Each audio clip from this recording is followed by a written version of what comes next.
Hello Tubesters, it's Gav. Welcome to another one of my videos. I've just done a whole 10-minute intro and never even pressed the record button. You nearly escaped. Yeah, we're looking at, as the title suggests, number 2 in the series. My light's about to, one moment. Oh, yeah, that's better. It's about to droop down. Yeah, we're number 2 in the build series of the Vespid models, 1 in 72 scale, Panther Ausf G. I think that's how you pronounce it. Absolutely fantastic kit. I haven't built the tracks yet, so I could be bitching like mad later on. I'm a bit of a quandary with this because the wheels, obviously the wheels that have got in reality would obviously have the bolt, you know, to attach the wheel on anyway. Obviously those end ones just glue on. Well, I can't just stick them on. I have thought of putting them on with blue tack, and what I'm trying to say is to build the tracks up and then maybe, you know, so you can take them in and out. I'm just going to have one last go tonight and just see, because I'm going to be priming it tomorrow. Because if not, I'm going to just prime all the wheels, leave the tracks completely as raw plastic. Once I've painted the vehicle, I can glue the wheels on, apart from the idlers, and because obviously they can come in and out, on and off, and then build the tracks around, because the wheels will be attached and static, whereas they'll be wobbling all over the place, even with a bit of blue tack. I don't know. I don't know what to do about that, because otherwise it'll end up with tanks all painted and tracks haven't even been started. I don't know how to do that yet, so I'll get them. They're all up there on cocktail sticks, waiting to be primed and painted. But I might get them down and see if I can put them on. But when I tried it last time, when I just tried them on the vehicle, on the tank, they were quite wobbly, and I don't want to throw. You know what? I want these tracks to go proper, because I always have trouble with tracks and it wrecks the build. So I'm a bit up in the air on how I approach that. Anyway, I have shot all the footage as I've been building this. You know, I just switched the camera on a couple of seconds. All will have to be edited. It's all got. I've just had YouTube playing in the background. The wife's coming in, saying stuff to me, whatever, shouting at me. What have you bought this time? No, she hasn't really. But yeah, I've got to do all that. But you often hear people say, you know, oh, people only like 3-minute videos and 10-minute videos of this, or half. Some people say, no, Gav, I like half-hour video. I always say I do this channel for me. That's selfish, but I do, you know. And anybody else that, all the Maras out there that follow, you know, get in the door, great. You know, I really appreciate it. I can't thank you all enough. But what I'm saying is, I'm not going to start being one of these guys, and I'm not having a go at them that says, oh no, what do you want to see, or you know, I want to do this 5 because people only want. You could do a 5-minute video and somebody will want to see a 1-minute video. You know, I'll just say do it for you, and if anybody likes it, they like it. So I'm going to do this video, but I was hoping to have done beginning to end, literally. You know, build the tank, paint the tank, not do the little dio and the figures, because that would have been too much, but at least get that stage. But I just don't think I talk enough as it is, and I don't know what footage I've got for the editing yet. So I think I'll probably just do a build video, how I've done it, with a bit of music, and if I can manage it, I never do them very good. You know, a few words on there, that's what I was after. They're either tiny, they're in the wrong place on the video, you know, or I'm not looking forward to this part of it. I suppose if I want to improve my videos, I've got to do it. Anyway, all aside, that's why I've been doing these little quick show and, alright then, not quick, but the show and tells. Let's go down to the bench before I waffle on anymore.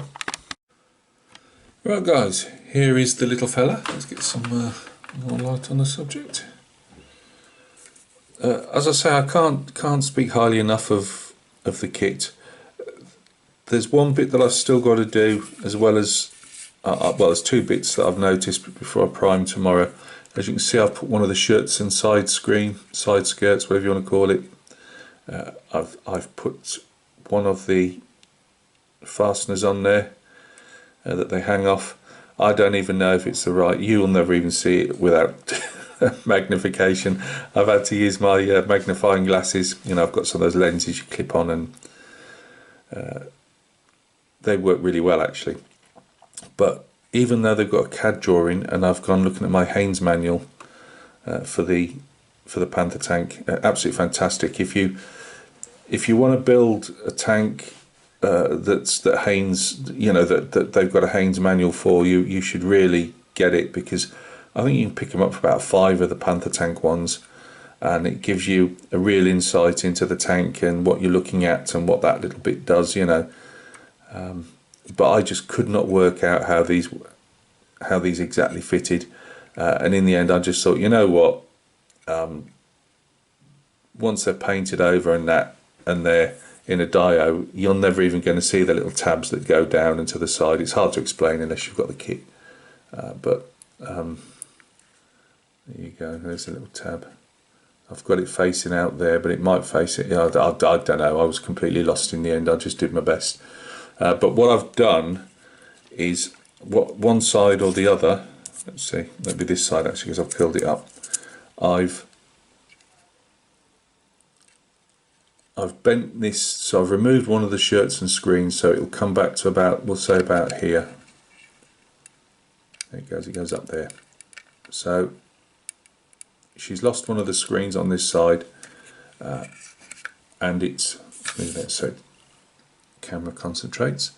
I've bent it very slightly, not overly done it. I've then scratched more scratches down there, and then just have a few as if it's gone down the side of a building, and you know, ripped off the first plate, and the others have just been a bit battered.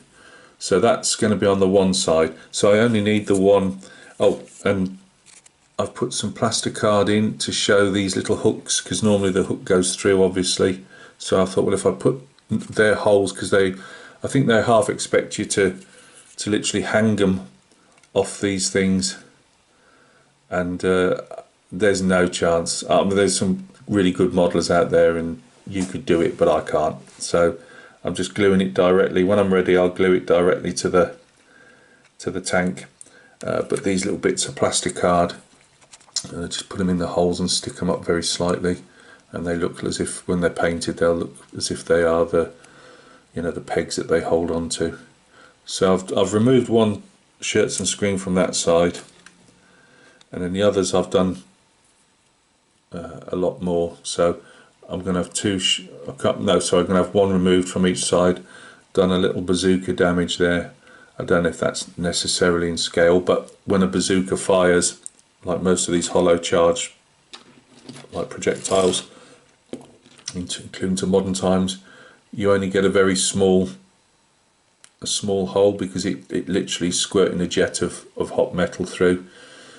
So I've done a small hole with a few scratches around it, just to show where it's chipped off in the, you know, the detonation's chipped off bits of the shirts and screen. And there'll be 3 of those, as I say, on the other side. The only other thing I've got to do, as I said, the towing cable broke. Well, this in the end ended up breaking in about 3 places, and the end piece broke as well. Well, not the very end, but as you can see here, there's a tiny. Can you?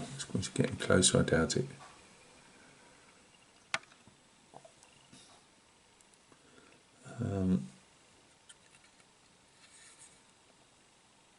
Yeah, I've also noticed there's a little gap there. Let me just get me pointy. Right, so I've got to just add a bit of stretched sprue to join the cable up there. Sorry, you can't see that. And it looks like I've got a little tiny bust bit there as well. I might be wrong. I might have to do something with that. That was tricky, but not overly tricky, in the sense of, once you lay it down, you've got to put these there's like obviously the clamp that holds that on. It comes with the clamp already sealed across, so you really have to cut that out or you won't be able to get the towing eye to sit down. So once that's glued, to be honest with you, I don't mind that being up, because it would be in real life. It's not going to always sit exactly. It's a big steel hawser at the end of the day. And then just glued it obviously as I run it down. And there's a peg that sits out. I've got to just check as well that they don't sit out on the other side.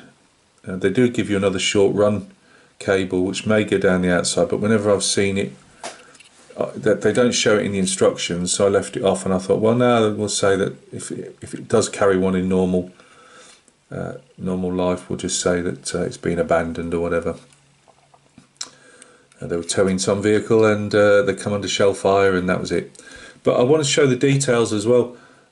This is the clamp for holding the barrel when it's in transit, and it's held up. The barrel itself gets clamped around by like a chain effect, and I don't know if you can see that there. They've even done that. They've even put the chain effect on, which I thought was great. And obviously you can have that up and then clamped over the barrel if you want, but you're in the Ardennes, you know, I can't see them.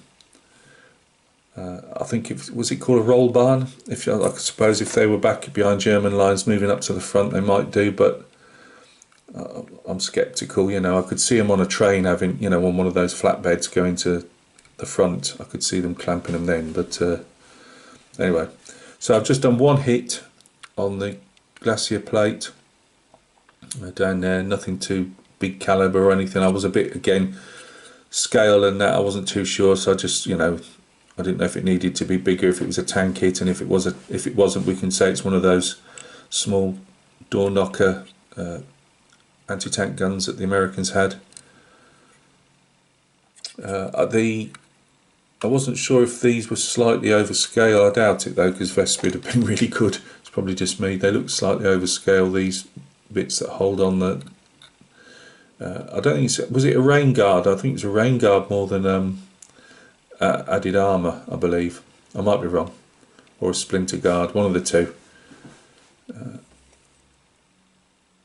Just noticed I've got some holes here as well. I'll have to go and check me. Yeah, that's modelling late at night. I've obviously got to put something there and I haven't, so we'll have to go and check out what Gav's missed. That'll be done for tonight though. These are normal, so we don't need anything there. I did think of using wire for the lift eyes here that would lift the turret off, but you know, they put a crane on if they wanted to get them on, but they seem fairly in scale, maybe slightly larger. I mean, you know, it's how, when you're dealing with plastic, it's how small you can make the things, so I think that's okay.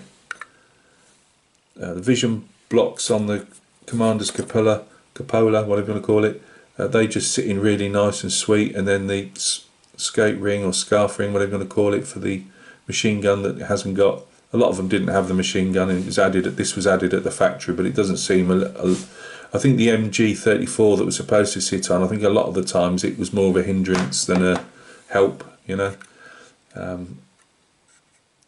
I think trying to bail out the vehicle. There is some very slight, I can just see a little nub where I've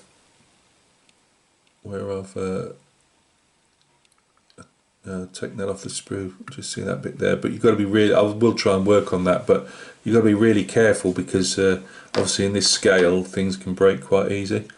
But yeah, apart from that towing cable snapping, which I never thought it wasn't going to, I thought that was being the only bit that's been, and the Baker-like wire cutters on the other side, that's the only bit that's been fragile, and that just comes down to scale. You know, you could use wire in that, but I like that because it just sits nice, it glues down nice, and that's fine for me. The other bit of PE work and stuff was these beautiful exhausts, which I thought was really nice. They come in a couple of pieces, and there's a little nub for these to sit on, and then you just lay them back into the PE brackets. PE brackets, obviously they bend and buckle slightly, but I didn't want these sitting exactly straight, because they never were on a lot of the tanks I've seen, the Panthers, that they're really knocked about, you know, twisted, bent slightly, flattened. I put a couple of dings in that one. So I didn't want to go overboard with this. You know, I've done a few, as I've shown you before, a few dents in this, because this would just be mild steel. So I've done a few dents there and a couple of more shrapnel or rounds, bullets, whatever you want to call them, in there. And that's it. So as I say, yeah, I'm just not sure with the wheels, because when you put them on, they're a bit sloppy, and then you got the end ones that go on, as you know, will just stick on. They don't come through, and then you put an end cap on them.